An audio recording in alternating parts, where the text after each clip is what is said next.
Thank you everyone for joining. We have Kathy Ruprecht, one of our NewGait clinicians, as well as Dr. Stephen Kanter. And Dr. Stephen Kanter is a licensed physical therapist and athletic trainer in New York and New Jersey. Dr. Kanter works primarily with patients with balance, gait, and endurance impairments. He earned his Master's of Science and Doctorate in Physical Therapy at Rutgers University. He is the Director of Rehabilitation Services at the International Multiple Sclerosis Management Practice in New York City. He is a nationally recognized expert in rehabilitation for people with MS and has worked to develop the AthCare MS Rehabilitation Professionals Network to promote education and clinical collaboration to improve the care provided to people with MS and their families. In 2015, Dr. Kanter was inducted into the National MS Society Healthcare Professionals Volunteer Hall of Fame. Dr. Kanter is a professor at Seton Hall University, where he teaches biomedical ethics, human anatomy, and sports pharmacology. Thank you, Dr. Kanter. That's quite a resume you've got. Thank you for joining us. You have quite an assortment of services available under one roof, everything from social work, rehabilitation, infusion, MRIs, you've got MDs, neuropathic care physicians there. So how did you fall into this special population? The short answer is my father had multiple sclerosis. Neuro rehabilitation was not something that I thought that I had enough skills and skill set to do when I came out of physical therapy school, and had a stronger sense and background in sports healthcare, and becoming a certified athletic trainer and working in professional sports.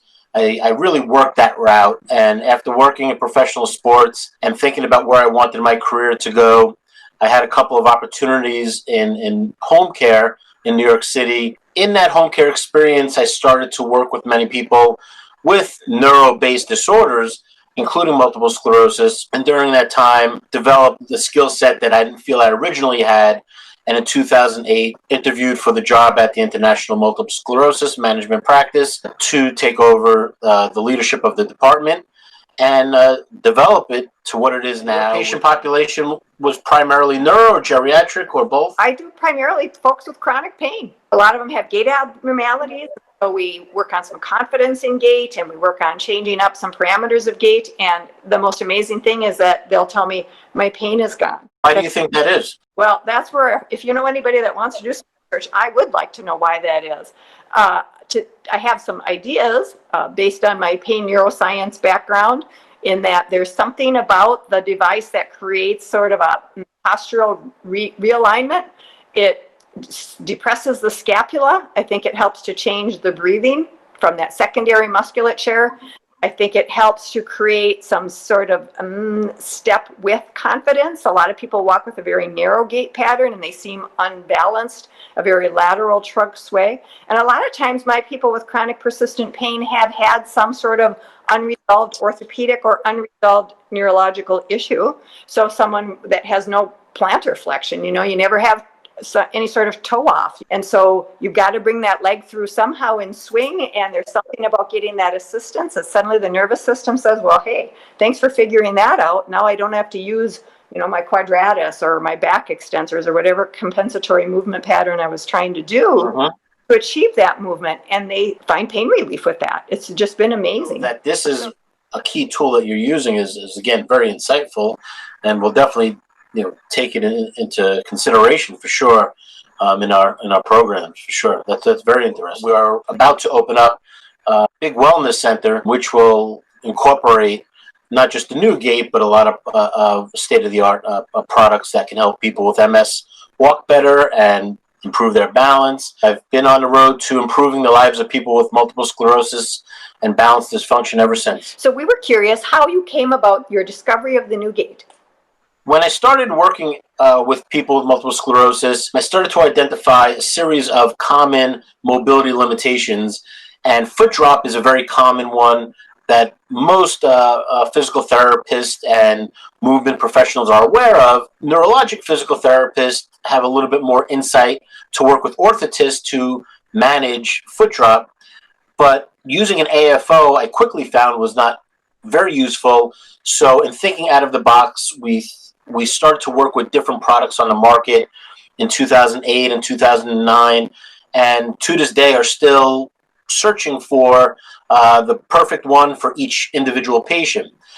But during that time, foot drop wasn't always the primary issue that patients needed to manage, because it could be managed through an orthotic or a brace, but the hip drop or the hip weakness really became an element of impairment list that we couldn't really solve, and strengthening itself couldn't help it.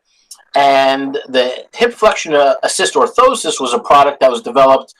And after that, there were a couple more products on the market that became potentially useful for hip flexion weakness and hip drop. But none of them really worked as well as I would have wanted it to work, or there was a price limitation, so patients weren't willing to try it outside of my clinic. And my goal is always to be able to provide something to a patient in a clinic that they could take home and use in their home program and in their day-to-day life if possible. Basically, a patient introduced me, like so many other products, to the NewGait. And when I saw the NewGait, to me, it clicked right away that it would make sense for people for walking, but the other major impairment, which is actually stairs or curbs.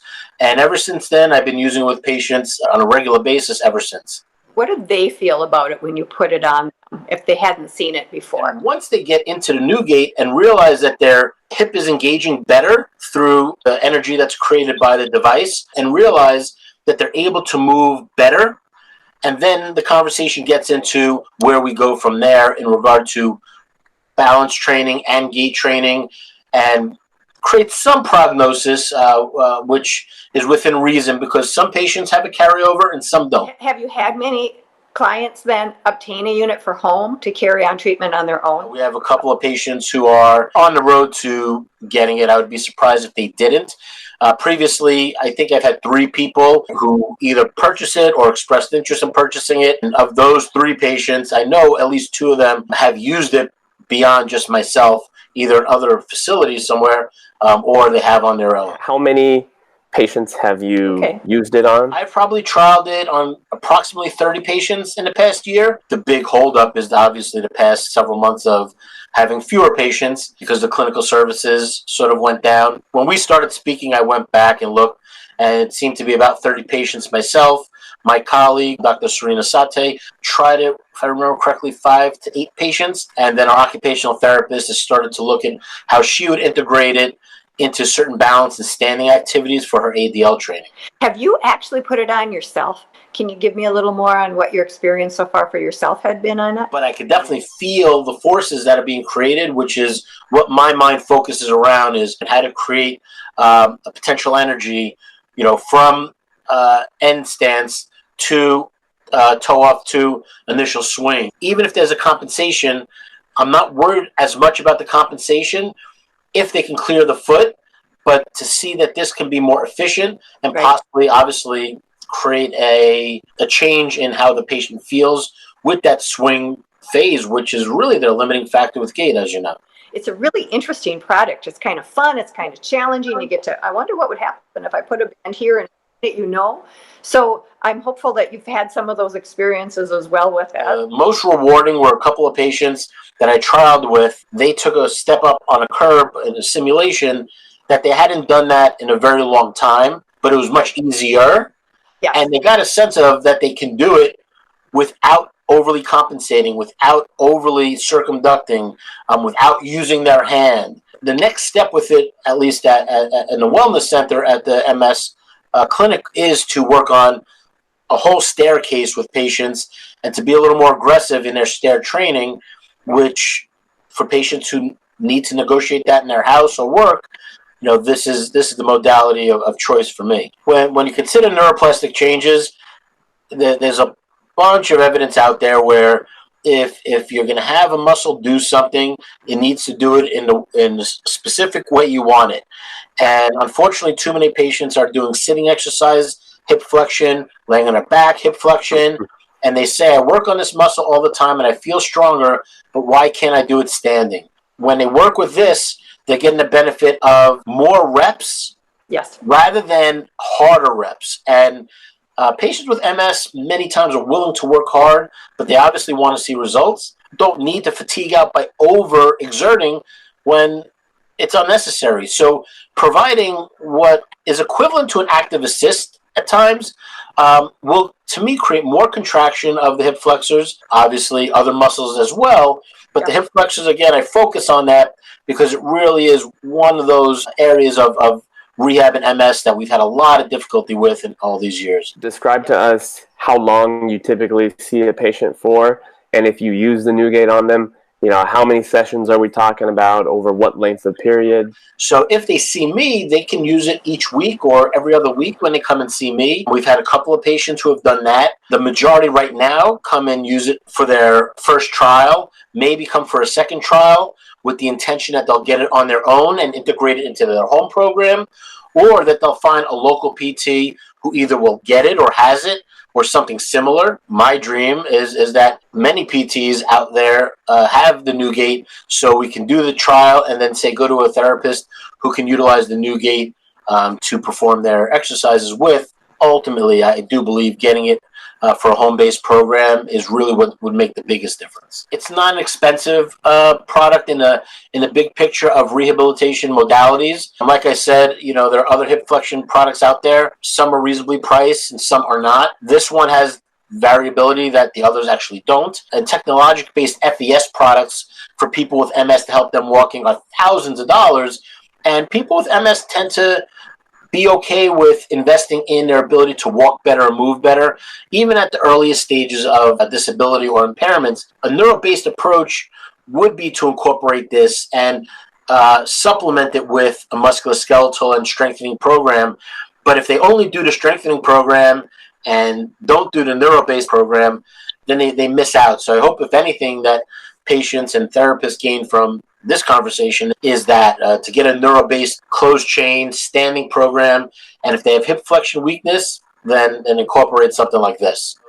My role at the IMSMP is to try to gain a network of therapists who are willing to accept referrals for my patients with MS. So after I see them develop a plan of care, I'm looking to pass them on because I can't see them locally. So the network was created for people who are in wellness and rehab and medicine and nursing, social work, who want to get referrals from myself and our practice to work collaboratively. I'm still looking for any physical therapists, occupational therapists, wellness professionals who are looking for people to get referrals for people with MS. Let me know and we'll speak and hopefully get you on the network list. They can contact me directly at, email's probably easiest, at scanter2@imsmp.org. If you go to the International Multiple Sclerosis Management Practice site, you'll be able to call with the number there.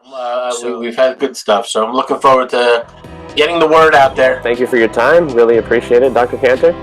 And have a great night. You too. Thank you, guys.